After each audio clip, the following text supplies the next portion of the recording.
right, everybody, say hello to our NBA panel, DraftKings contributors Garion Thorne and Nick Friar with RotoWire's Nick Whalen. Fellas, NBA seeing the future time. So NBA futures coming out of the All-Star break. Let's talk about Joel Embiid, all right? He's at plus 130 right now for MVP, but Jokic is hanging close, plus 290. And you can't discount a second half run from Giannis at plus 400 or Curry at plus 850. So who are you looking at for an MVP bet right now, Garion? Yeah, I think to me, every advanced stat in the world says this should be Nikola Jokic. And we know this is a narrative-based award. I think, we saw with a couple of the straw polls that ESPN did in the last couple of weeks, there's serious voter fatigue for Giannis, which is unfortunate because he has just as much of a claim to this award as virtually anyone else in the NBA. But, I think it's justified that Embiid and Jokic are a little bit better in terms of their odds than Antetokounmpo at this point. But I would lean Jokic just because I think he has the statistical case. Embiid could also see some of his stats plummet a little bit in the second half, or last quarter, I guess, more appropriately, with James Harden playing alongside him. So, yeah, I'll lean Jokic here. I will say quickly, while I think it's definitely going to be one of those three guys, Devin Booker at 18-1.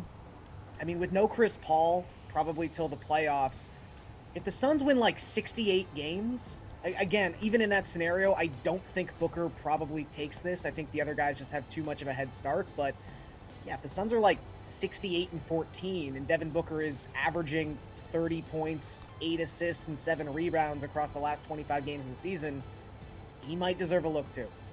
Nick F., how do you feel about these odds? So I do like Steph Curry a little bit at plus 850. As much as Garion's talking about the Suns, if they go in the wrong direction and the Warriors continue to stay atop the league and then maybe get that top spot, looking at where the Warriors were last season, I think that would help, Curry's case out a lot. But I do agree with him that Jokic is the best bet for this one right now, because look at what Denver's got going on right now with no Murray all season, and they're still in the playoff hunt. The West, of course, much more respected than the East in terms of top to bottom talent.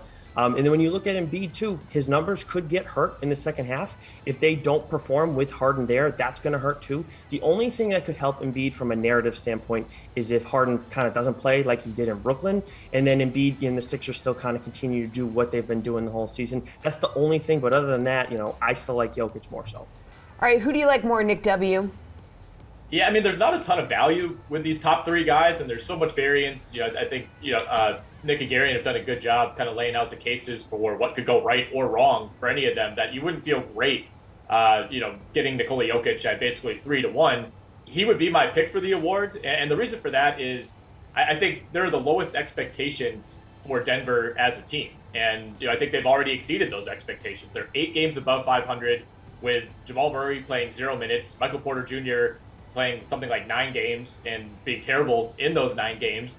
So it feels like the Nuggets season is a success already, and obviously Jokic has the numbers, whereas I think we hold Milwaukee and Giannis to a higher standard. This is the defending champion. This is a team that, over the last few years was easily on pace in an 82-game season for like 60, 65 wins, and it kind of feels like they've just kind of slacked their way through the season. They can't put together winning streaks, and even though Giannis's numbers are really good, it doesn't feel like the Bucks have been successful enough or better enough that, like, compared to the Nuggets, I guess is a sloppy way of saying that, for Giannis to win this award. So I think Jokic of that top three is probably the best bet. Embiid, he's the favorite for a reason. Obviously, the Harden thing is a massive, massive variable to throw in mid-season. I think, Nick mentioned, if Harden were to sit out or get injured, maybe that would help Embiid. Certainly it would. I don't think we can bank on that. But I do think even if we see Embiid's numbers decline by, say, 10% with James Harden in the lineup, I think adding Harden makes Philly a better team. So maybe Embiid's numbers aren't as crazy over these final 25 games, but if the Sixers go 20-5 or 19-6 over the final 25 games, I think that kind of offsets any possible statistical decline from Embiid.